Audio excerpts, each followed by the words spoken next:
Welcome to the channel. In today's video, we will explore how to set a due date for a card in the Trello app on your phone. Managing deadlines is essential for staying organized, and by the end of this video, you will be able to quickly assign due dates to any card.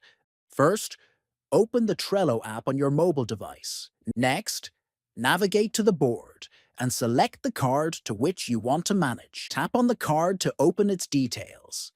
Then, scroll down the card options until you find the due date section. Click on it to open the date selection menu.